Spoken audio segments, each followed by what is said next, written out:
Olá pessoal do nono ano da Rede Municipal de Ensino de Picos, tudo bem com vocês? Aqui quem fala é o professor Rubens Leal da disciplina de História. Gostaria de convidá-lo para a nossa aula de número 5, a partir da página 27 do seu livro didático, intitulado Dominação e Resistência na República. O que nós temos para hoje, professor Rubens? Na verdade, pessoal, eu gostaria de frisar mais uma vez as revoltas que houveram durante a República Oligárquica do Café com Leite, a Primeira República. O povo brasileiro sempre foi um povo de luta. E várias foram as revoltas contra esse sistema de exploração, de dominação instalado pela elite cafeeira de São Paulo e leiteira de Minas Gerais. O povo resistindo contra essa política opressiva de monopólio do poder através dessas duas elites. E a primeira revolta desse período é a Guerra de Canudos, que ocorreu justamente no governo do primeiro presidente civil, primeiro da República do Café com Leite, o presidente Prudente de Moraes. A Guerra de Canudos ocorreu aqui no sertão da Bahia, no sertão nordestino, às margens do riacho Vaza Barris, quando um grupo de nordestinos, de sertanejos, liderados por Antônio Conselheiro, começou a pregar resistência aos latifúndios, à oligarquia rural, à Igreja Católica e principalmente ao regime republicano. E Canudos foi fortemente reprimido pelo poder do presidente Prudente de Moraes. Várias foram as incursões militares que se destinaram ao sertão da Bahia até a dizimação completa de Canudos. O movimento que surgiu naquela região em 1894 foi dizimado 3 anos depois, mais precisamente em 1897. Por falando de revolta, é bom lembrar que a primeira grande revolta contra o governo no início do século XX foi a revolta da vacina, ocorrida no Rio de Janeiro, quando a população disse um não à campanha de vacina obrigatória promovida pelo então presidente Rodrigues Alves, através do seu ministro da Saúde, o médico sanitarista Oswaldo Cruz. Quando o povo se recusava a tomar a vacina como forma de protesto à política de modernização do Rio de Janeiro, que expulsou do centro da cidade a população carente e jogou essa população nas adjacências, nos arredores, nas encostas dos morros, na periferia do Rio de Janeiro. E o povo tornou a questão da vacina uma forma de protestar contra o governo de Rodrigues Alves. Tudo bem. Outra guerra do período, outra revolta do período, foi a Guerra do Contestado, na fronteira entre Paraná e Santa Catarina, quando rebeldes liderados por um beato, José Maria, praticamente reeditaram o que houve em Canudos, aqui no sertão da Bahia.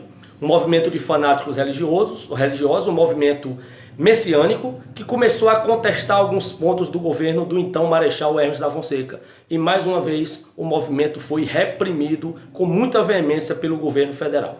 Outra revolta da época, que é muito importante frisarmos, foi a revolta da Chibata. Uma revolta ocorrida dentro da Marinha do Brasil, liderada pelo almirante negro, João Cândido, contra um sistema de opressão promovida contra os negros nos quadros da Marinha. E também contra o sistema de punição dos atos através do castigo corporal das chibatas.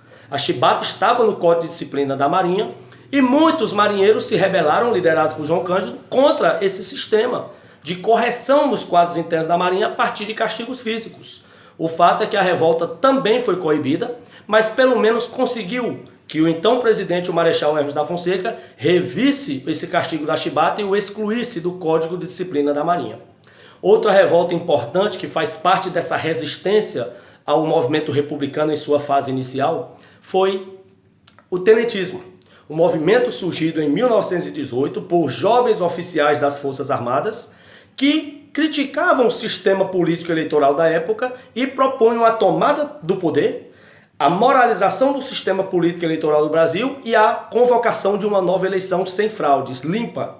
Então o tenentismo teve o apoio incondicional da classe média urbana do Brasil, que via naquele grupo de jovens oficiais uma forma de moralizar o sistema político do Brasil, que naquela época era manchado por fraudes eleitorais promovidas pela oligarquia de São Paulo e Minas para se perpetuarem no poder. Essas fraudes nós vimos nas aulas passadas. Então o tenentismo foi um movimento que tentou tomar o poder e moralizar esse sistema político, mas infelizmente o movimento também foi coagido, foi coibido, na época pelo então presidente Epitácio Pessoa. E o tenentismo atingiu seu auge em 1922, na revolta dos 18 do Forte de Copacabana, fortemente reprimido pelo governo federal.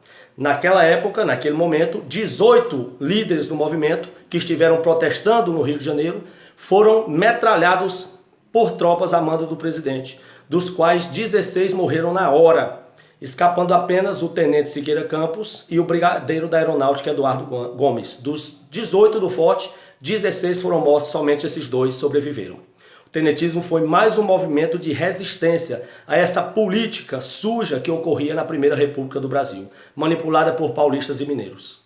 Outro movimento, embora nas artes, ocorreu em 1922. Nós vimos em aulas passadas artistas de vários segmentos artísticos, literatos, artistas plásticos, organizaram em 1922 a Semana de Arte Moderna. O Brasil completava um centenário de independência e os artistas resolveram comemorar esse centenário de independência promovendo uma independência artística em relação à imposição artística, aos padrões artísticos europeus. Era a libertação da produção artística nacional, uma arte livre da influência europeia, uma arte naturalmente verde e amarela. Era a Semana de Arte Moderna. Tudo bem. E para nós fecharmos esse quadro da resistência a esses processos dominadores do início da República, gostaria de lembrar da Coluna Prestes Miguel Costa, ou, como é mais conhecida, apenas Coluna Prestes.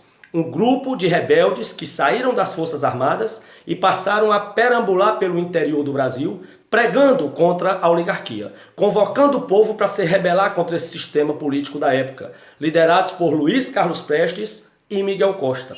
Essa coluna passou por picos, ela perambulou milhares de quilômetros pelo interior do Brasil, entre 1926 e 1928, quando o grupo foi desfeito. Então, esse é o último movimento da República Oligárquica do Café com Leite. Só reprisando: Guerra de Canudos, na Bahia, vacina, contestado, chibatas, tenentismo, Semana de Arte Moderna e a Coluna Prestes. Próxima aula a gente vai começar a Era Vargas. Um forte abraço e até lá.